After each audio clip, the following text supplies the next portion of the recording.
Hi guys, this is आशीष। और आपने thumbnail में देखा होगा कि स्टॉक मार्केट सबसे बेस्ट क्यों है, ये मैंने डाला।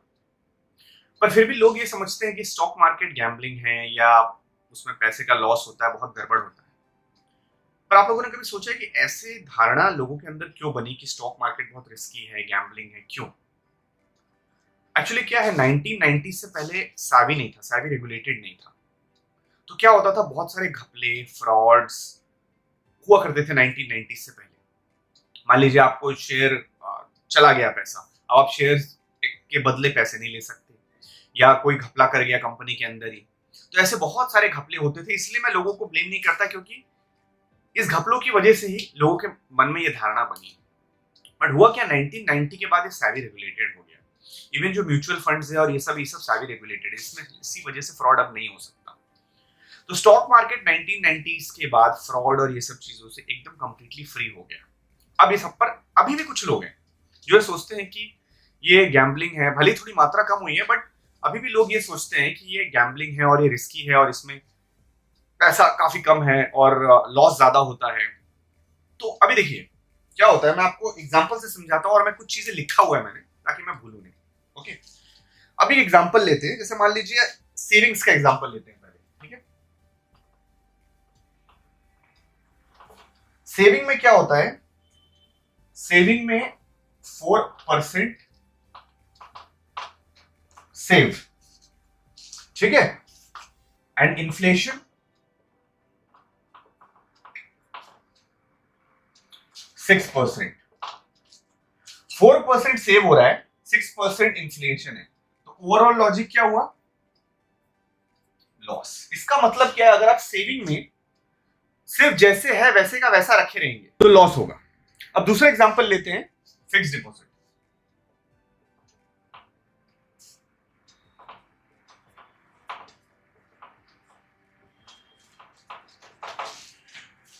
अब इसमें क्या होता है, फिक्स्ड है 7%, इन्फ्लेशन है 6%, और आफ्टर टैक्स का जो आता है हाथ में वो है 5.5%। सो डिपेंडिंग अपॉन कितना इन्फ्लेशन हुआ, थोड़ा ऊपर नीचे लॉस होगा, या तो no loss no gain. But this is at least better than savings, क्योंकि सेविंग्स में वैसे ही पैसा पड़ा हुआ और इन्फ्लेशन हर साल बढ़ रहा है। पर इसमें at least no loss no gain का भी सिचुएशन हुआ तो फायदा है। तो फिक्स डिपॉजिट में ये होता है। ठीक है, अब क्या होता है, एक और चीज होती है, कभी भी जो फ्रॉड कंपनी या फ्रॉड ब्रोकर्स को अगर पकड़ना है ना, तो उनसे बात करते वक्त आपको ये पूछना है कि आप हमें कितना रिटर्न दे सकते हैं, मुझे फिक्स्ड रिटर्न कितना दे सकते हैं। तो वो बोलेंगे 2%, 3% या 10%, 20%। ये बहुत बड़ा तरीका है पकड़ने का कि वो फ्रॉड है नहीं, क्योंकि कोई भी इस दुनिया में नहीं बता सकता कि फिक्स्ड क्या नाम है, शेयर मार्केट में आपको कितना प्रॉफिट होगा, वो उसके हाथ में भी नहीं। इसीलिए कोई नहीं बता सकता, वो पता नहीं।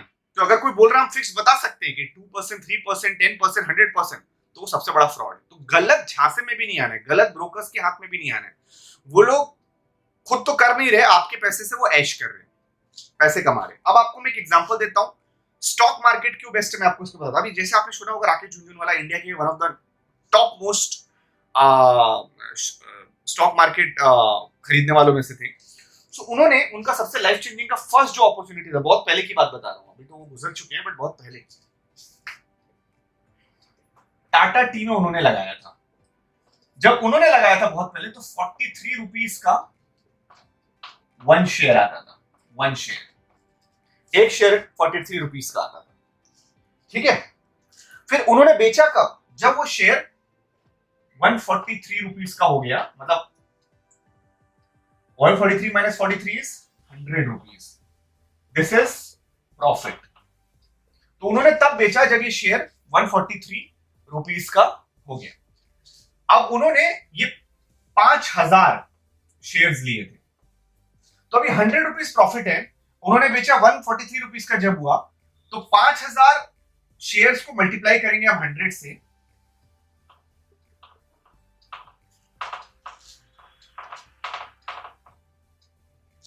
5 लाख का मुनाफा हुआ, 5 लाख। अब 5 लाख का मुनाफा आज से 10-15 साल पहले बहुत बड़ी बात है। आज कम लगता है, बट उस समय राकेश झुनझुनवाला बहुत एज के हैं, हम लोगों से डबल ट्रिपल एज के हैं, तो उस समय 5 लाख का वैल्यू बहुत ज्यादा था। उन्होंने उस समय बेचा, और वही शेयर का आज वैल्यू जानते कितना है? टाटा टी का जो 43 से स्टार्ट हुआ था, आज उसका करंट वैल्यू है 1210। मतलब समझ लीजिए आपने अगर 43 रुपीज में खरीदा होता और आज उसको मतलब आपने आज मान लीजिए 5,000 लिया होता और आपने 5,000 का 43 रुपीज के लिया होता और आज आपने उसको बेचा होता, तो आपके अकाउंट में इतने पैसे होते, 58 लाख, अराउंड 60 लाख रुपीस आपके अकाउंट में होता। ये तो मैंने मिनिमम बताया 5,000। मान लो इसमें आप एक और जीरो डाल दो, कितना हो जाएगा? करोड़ में चला जाएगा। सो आप समझ रहे हैं? ये है। अब ये जो टाटा टी कंपनी है, टाटा टी का आज नेट वर्थ जो है वो है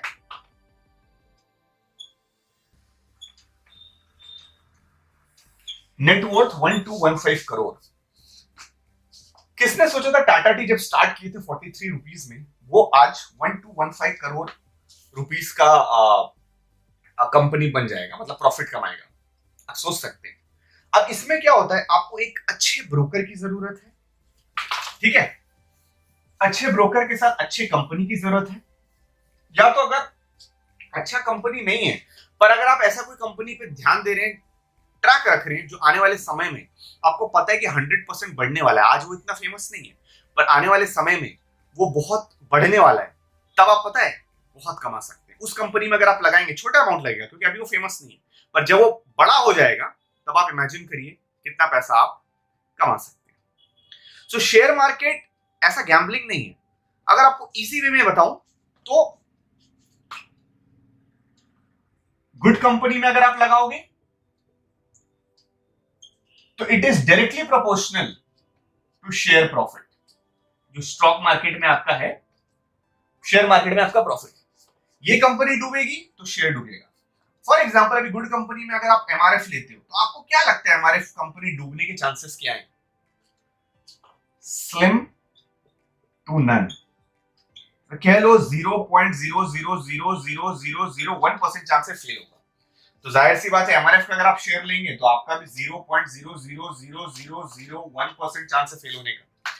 अब ये है नॉन कंपनीज में लगाने का। अगर आपके पास पैसा है उसके अनुसार आपने नॉन कंपनीज में लगाया तो ये बिल्कुल गैम्बलिंग नहीं है और ये सबसे बेस्ट इन्वेस्टमेंट है क्योंकि इसमें रिटर्न्स बहुत हाई होते हैं। जैसे म्यूचुअल फंड्स और इसमें 6% 7% होते हैं, इसमें 20, 40, 100, समटाइम 80, 60% रिटर्न होता है। कहां 6%, कहां 60, कहां 80, कहां 100। तो दैट्स व्हाई स्टॉक मार्केट ये गारंटीड रिटर्न। ये फेलियर को अगर आप कंसीडर करेंगे तब आप फेल होंगे, बट आप समझिए क्या प्रोबेबिलिटी है फेल होने की। So that is the reason आप बढ़ेंगे। दूसरा, मान लीजिए आपने कोई कंपनी देखी, जैसे आज के सिनेरियो में अगर मैं बताऊं, आजकल इलेक्ट्रिक व्हीकल्स बहुत कम है, तो इलेक्ट्रिक व्हीकल्स के जो शेयर्स हैं, मान लीजिए अगर आप आज खरीदते हैं, for example battery, electric vehicle के जो बैटरी होते हैं, कोई भी एक्साइड बना रहा है या अमेरॉन बना रहा है, जो भी है, अगर आप इलेक्ट्रिक व्हीकल बैटरीज के शेयर में आज लगा दें, क्योंकि आपको पता है आने वाले समय में डेफिनेटली चांसेस आर हाई कि पूरी दुनिया में इलेक्ट्रिक व्हीकल्स ही यूज होंगे क्योंकि फ्यूचर दिख रहा है। तो जब वो कंपनी बड़ी होगी बैटरी वाली तो आपका शेयर भी बढ़ेगा। तो आप फॉर एग्जांपल कोई भी कंपनी एक्साइड पे, या अभी नए नए कंपनीज निकल रहे हैं, एक्साइड तो अभी पुराना है बट बैटरी जो इलेक्ट्रिक व्हीकल का उसका नए नए कंपनीज निकल रहे हैं, तो वो कंपनीज में अगर आप लगाते हैं तो आपको बहुत सस्ते में उसके शेयर आज मिलेंगे क्योंकि आज वो फेमस नहीं है, पर जिस दिन इलेक्ट्रिक व्हीकल्स का पूरा सब दुनिया यूज करेगी, वो जो बहुत बड़ी कंपनी होगी, तो सोचिए आपको कितना फायदा होगा, रिटर्न्स कितने बड़े होंगे, आप करोड़पति क्या अरबपति बन जाएंगे बिकॉज ऑफ छोटे कंपनी में लगाने की वजह से।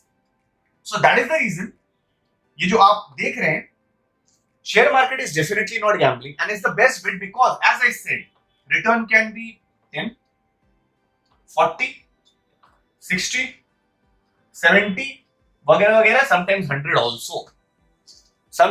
Also which is not less. इसमें यही है, पर लॉस 0.00001%। अब इतना तो हम समझते हैं कि इतना रिस्क तो हम ले सकते हैं, अभी मैं दूसरा एग्जांपल दूं, ये तो मैंने आपको एमआरएफ का दिया। मान लीजिए विप्रो, आज इतनी बड़ी कंपनी है, कितना छोटा शेयर था ये, कितना छोटा, 100 रुपए के करीबन मिलता था इसका, 6 रुपए। 100 रुपया कैसे बन गया 6 करोड़? ये है विप्रो कंपनी। तो आपको सेम विप्रो कंपनी का क्या फेलियर रेट लग रहा है? 0.00001%.